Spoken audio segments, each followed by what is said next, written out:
everybody, Brickhouse here, and we've got an article written by Noah Berlatsky. Hope I'm pronouncing that name right. And he's doing the same thing that, say, CNN has tried, the Washington Post tried, Rolling Stone has tried. And his article appears in Bloomberg. QAnon and the Sound of Freedom both rely on tired Hollywood tropes. Sex trafficking movies routinely skip over some very important questions, which gives the conspiratorial right room to run wild. Donald Trump plans to screen The Sound of Freedom at his New Jersey golf club next week. The film about agents fighting a child sex trafficking ring has been embraced by the far right and Christians, who have helped boost it to more than 50 million in receipts at the box office. Well, that 50 million is now more like 85. And growing. Many critics have linked Sound of Freedom to the pro-Trump QAnon conspiracy cult.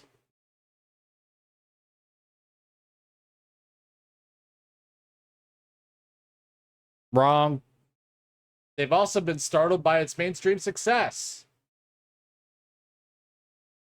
That's because when you tell a story based on truth and fact, and it has something to do with something that shouldn't even be a question across the political spectrum, people will go see it. But the truth is, the conspiratorial right and the Hollywood default aren't that different. Oh yes, they're very different. The Hollywood default believes in that stuff going on, which is why perhaps our polity has had such difficulty rejecting QAnon, Trump, and fascism. And here we go again. Trump and fascism. Provide an example. Oh, wait, you can't. Trump's a fascist. No. Project onto others what you yourself believe in. Saul Alinsky, Rules for Radicals. The film is controversial because the man in the movie is about former Homeland Security operative Tim Ballard, and the actor who plays him, Jim Caviezel, both have links to QAnon. Oh, gosh. Ballard has promoted the baseless claim that furniture retailer Wayfair was involved in child trafficking. Caviezel has spoken to multiple QAnon events. In an interview with former Trump advisor Steve Bannon, he promoted one of the cult's most outrageous conspiracy theories, claiming that child traffickers drain their victims' blood to create a serum to prevent aging.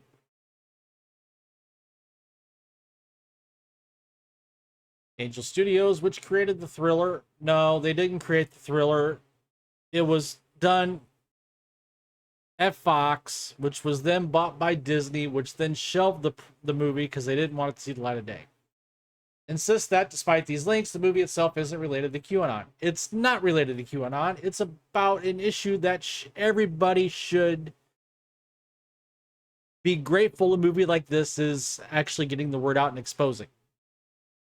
And after sitting through a 2-hour movie, I think Angel Studios has a point. The film doesn't explicitly reference QAnon talking points. Instead, in many ways, it echoes and reproduces themes and tropes around trafficking that are common in mainstream Hollywood cinema. Okay, enough about this. This guy is parroting the same BS that Washington Post, Rolling Stone, and even CNN have been saying about Sound of Freedom. But let's get into the real nitty-gritty, shall we? This writer here who wrote this opinion piece and this critique about Sound of Freedom, from Mr. Andy No, the person who wrote this Bloomberg opinion piece is a leftist activist, Noah Berlatsky. He was the spokesperson for MAP. You guys know what MAP is, correct? Crostacea,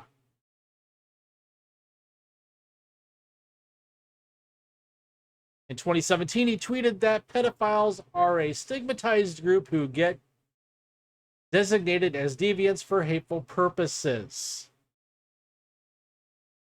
So yes, this person here who wrote this opinion piece, this critique, this criticism of Sound of Freedom, of course he's going to write that because he's part of it.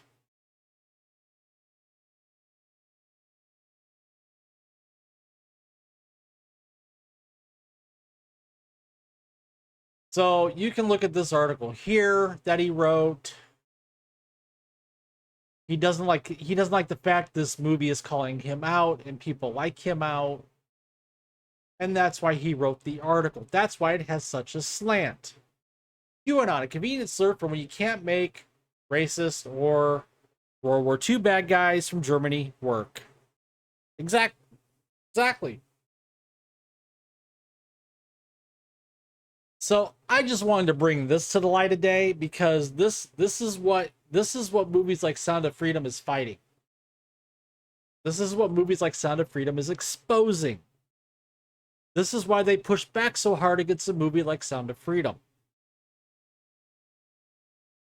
Because they don't like the fact that it's being exposed. They don't like the fact that light is being shined upon this issue, which is an issue, again, that no matter where you are, Republican, Democrat, conservative, liberal, progressive, no matter where you're at on the political spectrum, we should all be aligned and come together for this particular issue, this particular topic that the Sound of Freedom is shining a light on. So with that, I'll leave it to you. Comment down below. Tell me what you think. While you're at it, please take time to smash the like button. Subscribe to the channel if you haven't already. Hit the notification bell to get notified when my content becomes available here on YouTube. And as always, I thank you for watching, and I will see you later.